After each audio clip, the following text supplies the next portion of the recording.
sounds of Brahms' A German Requiem at the Smith Center. And here with what you can expect is the Philharmonic's music director, Donato Cabrera. Welcome back to the show. Glad to be here. I loved your little conducting. It was really nice. Very impressive. It was really good. I remember you and I have talked about where you actually have ordered your staff from. Yes. So, yes. I love your role as conductor.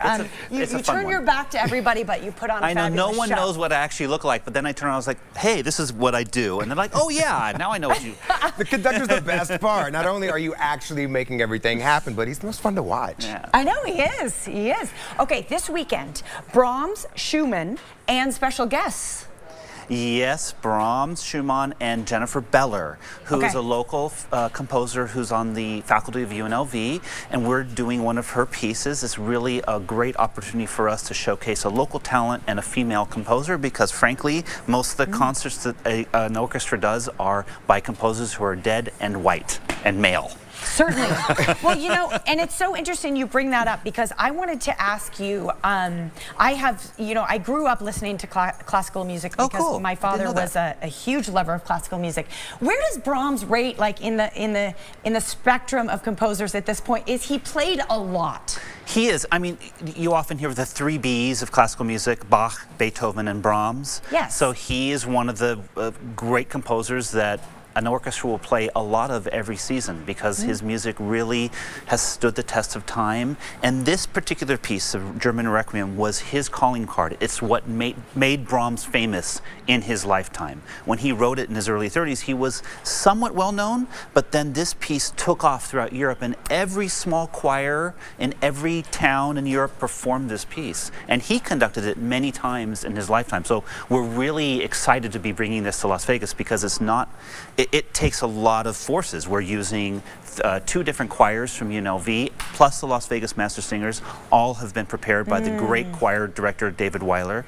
And so it's a great treat to see these huge forces amassed on the stage of the Smith Center. Do you notice there's like a difference between the more classic composers versus like Jennifer, who's a contemporary composer? I mean, I think what Jennifer's doing today is exactly what they did 100, 200 years ago. They're trying to bring the expressive qualities of what they're feeling inside to their audience. And Jennifer is just like these great composers. She's, in her piece, 898 Hildegard, she's looking back to a 12th century female composer and using this music that was written in the 12th century in her music today. And it's exactly what Brahms did in his German Requiem. So it's a big, wonderful loop that's being recreated. It's funny too, because do you think of it in terms of like modern pop music? It's kind of like a remix. Yeah. That's exactly what she's doing. Yeah. And this is what all music is all about.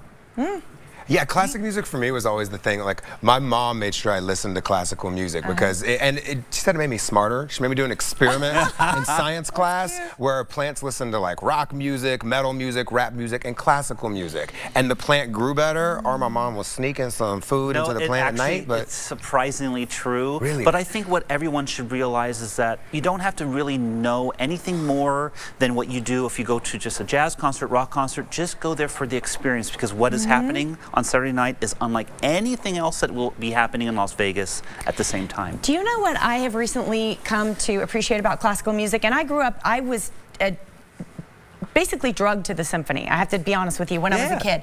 However, now when I go to concerts, I so appreciate this is live music being created by people live right here. There's something energetic and a about lot of that. people. It's, there are often 100 or, there's this concert will be over 200 people on stage, all doing the same thing.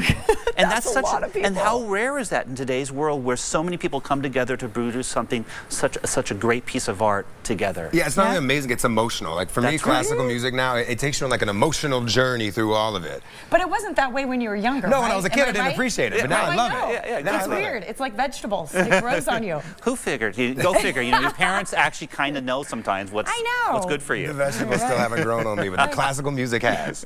And what are you looking forward to in terms of conducting this weekend? Why is this unique for you? It's unique for me because it's the first time I've conducted the Brahms. And I have sung in the choir in performances. I have been an assistant conductor for many great conductors throughout the world with this piece. So for me to finally get my chance to do it, it's a very special thing for me because it's one of my desert island pieces.